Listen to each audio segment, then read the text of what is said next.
नमस्कार दोस्तों, स्वागत है आपका साइट फॉर वर्ल्ड के ऑफिशियल लर्निंग प्लेटफॉर्म पर, जहां स्टूडेंट्स और जॉब सीकर्स के लिए करियर, टेक्नोलॉजी और प्लेसमेंट से जुड़ी इंडस्ट्री ओरिएंटेड और प्रैक्टिकल नॉलेज दी जाती है।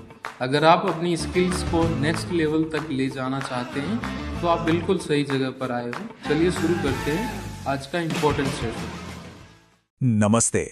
चलो आज ऑनलाइन सिक्योरिटी की दुनिया को एक्सप्लोर करते हैं। देखो, ये कोई एक बटन या स्विच नहीं है, ये एक पूरा सिस्टम है जिसमें बहुत सारी लेयर्स हैं। सब हमारी डिजिटल लाइफ को सेफ रखने के लिए डिजाइन की गई हैं। रेडी हो? आओ इसके पिलर्स को एक एक करके समझते। तो सबसे बड़ा और आई थिंक सबसे इंटरेस्टिंग सवाल यही है, इंटरनेट आखिर हमारे सीक्रेट्स को सीक्रेट रखता कैसे है? इस सफर में हम अपने एक्शन से शुरू करके उन इनविजिबल सिस्टम्स तक जाएंगे जो पर्दे के पीछे 24/7 काम कर रहे हों। तो चलिए शुरू करते हैं।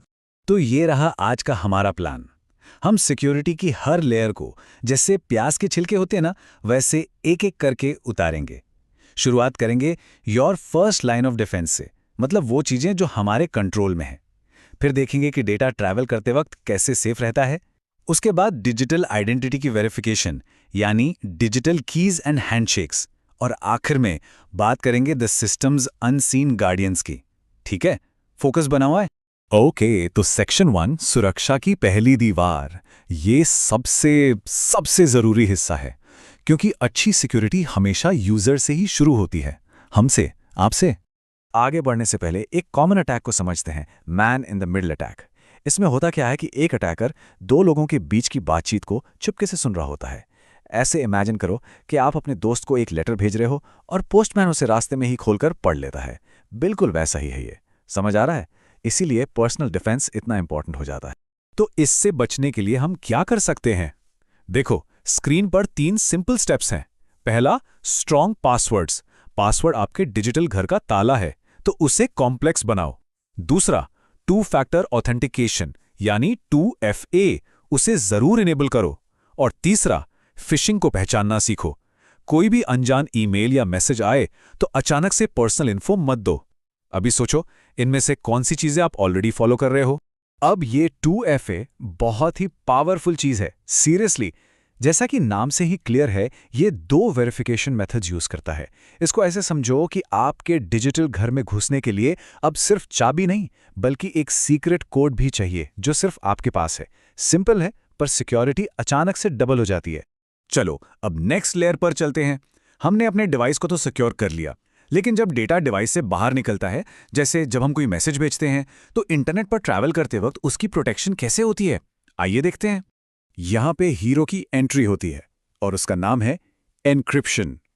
बेसिकली ये एक ऐसा प्रोसेस है जो आपके डेटा को एक ऐसी सीक्रेट लैंग्वेज में बदल देता है जिसे पढ़ा नहीं जा सकता।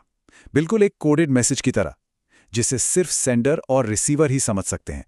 अगर कोई बीच में इसे चुरा भी ले तो उसके लिए वो सिर्फ गार्बेज टेक्स्ट होगा, मतलब बेकार। इंक्रिप्शन मेनली 2 तरह का होता है, सिमेट्रिक और एसिमेट्रिक। टेबल में देखो, सिंपल सा फर्क है। सिमेट्रिक में एक ही की होती है लॉक और अनलॉक करने के लिए, ये फास्ट है। एसिमेट्रिक में 2 कीज होती हैं, एक पब्लिक जो सबको दे सकते हैं और एक प्राइवेट जो सीक्रेट रहती है। ये थोड़ा स्लो है पर ज्यादा सिक्योर। असल में सिस्टम इन दोनों का कॉम्बिनेशन यूज करते हैं, स्पीड भी मिल जाती है और सिक्योरिटी भी। ठीक है, क्लियर हो रहा है ना? तो ये सारा इंक्रिप्शन रियल लाइफ में दिखता कहाँ है? वेल, आप इसे रोज देखते हो, SSL और TLS प्रोटोकॉल्स के जरिए। ये बेसिकली डेटा के लिए एक आर्मर्ड ट्रक की तरह काम करते हैं। और इसका सबूत, आपके ब्राउजर के एड्रेस बार में वो जो छोटा सा ताला यानी पैडलॉक का आइकन बना होता है ना, बस वही है इसका साइन। आगे से इस पर जरूर ध्यान देना। ओके, अगला क्रूशियल पॉइंट है आइडेंटिटी। मतलब इंटरनेट यह कैसे पक्का करता है कि कोई यूजर वही है जो वो होने का दावा कर रहा है और उसे क्या-क्या करने की परमिशन है। चलिए इस डिजिटल हैंडशेक को आराम से समझते हैं। यहां 2 बहुत इंपॉर्टेंट टर्म्स हैं, ऑथेंटिकेशन और ऑथराइजेशन। इनमें लोग अक्सर कंफ्यूज हो जाते हैं। ऑथेंटिकेशन बेसिकली आइडेंटिटी वेरीफाई करता है। ये सवाल पूछता है आप हैं कौन, जबकि ऑथराइजेशन परमिशंस डिसाइड करता है। ये पूछता है आपको क्या करने की इजाजत है। ये दोनों एक्सेस कंट्रोल के 2 मजबूत पिलर्स हैं। ये डिफरेंस समझना बहुत जरूरी है। सिर्फ देख रहे हो या समझ भी रहे हो? ये तो सबने देखा ही होगा, राइट? नई एप्स पूछती हैं लॉगिन विद गूगल या फेसबुक। यही हमारे अगले कॉन्सेप्ट को समझने का एक परफेक्ट रियल लाइफ एग्जाम्पल है। देखो, ये जो विजुअल है ये स्टैंडर्ड OAuth 2.0 वर्कफ्लो है। आई नो थोड़ा टेक्निकल लग सकता है, पर चलो इसको सिंपल बनाते हैं। लेफ्ट में है हम यानी रिसोर्स ओनर, बीच में है वो ऐप जिसे क्लाइंट कहते हैं, और राइट में है ऑथराइजेशन सर्वर जैसे कि गूगल। ध्यान देने वाली बात यह है कि इस पूरे प्रोसेस में ऐप को हमारा गूगल पासवर्ड कभी नहीं मिलता। तो प्रोसेस क्या है? बहुत सिंपल स्टेप्स हैं। पहले हम ऐप को परमिशन देते हैं, फिर आपको एक टेम्परेरी कोड मिलता है। उस कोड के बदले में ऐप एक एक्सेस टोकन लेता है, और आखिर में ऐप उस टोकन को यूज करके हमारे बिहाफ पर सिर्फ वही डेटा एक्सेस करता है जिसकी परमिशन हमने दी थी। इसकी सबसे अच्छी एनालॉजी है वैलेट की। आप वैलेट को सिर्फ कार पार्क करने की देते हो, पूरे घर की चाबियां नहीं। समझ आया?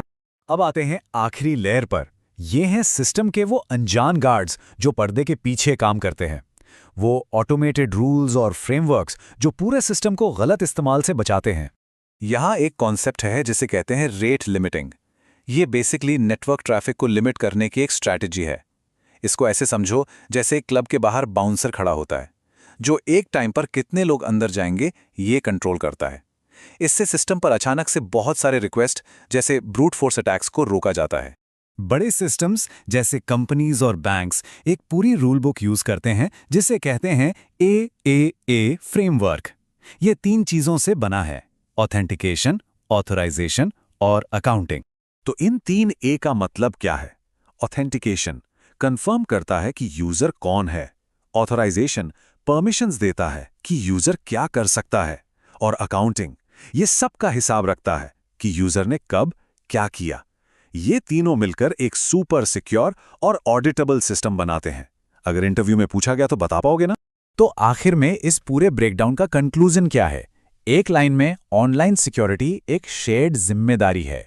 मतलब ये हम पर यानी यूजर्स पर और उन सिस्टम्स पर दोनों पर डिपेंड करती है जिनका हम इस्तेमाल करते हैं। हमारा रोल भी उतना ही जरूरी है जितना सिस्टम के डिजाइन का। तो अब जब आपको इस गेम के रूल्स पता हैं, सवाल ये है, क्या आप इस डिजिटल गेम को अब थोड़ा अलग तरीके से खेलोगे? अपने डिजिटल हैबिट्स के बारे में जरूर सोचना, क्योंकि सिर्फ जानकारी काफी नहीं है, उसे एक्शन में बदलना जरूरी है। तो हमारे चैनल को सब्सक्राइब कीजिए और वीडियो को अपने दोस्तों के साथ शेयर जरूर कीजिए।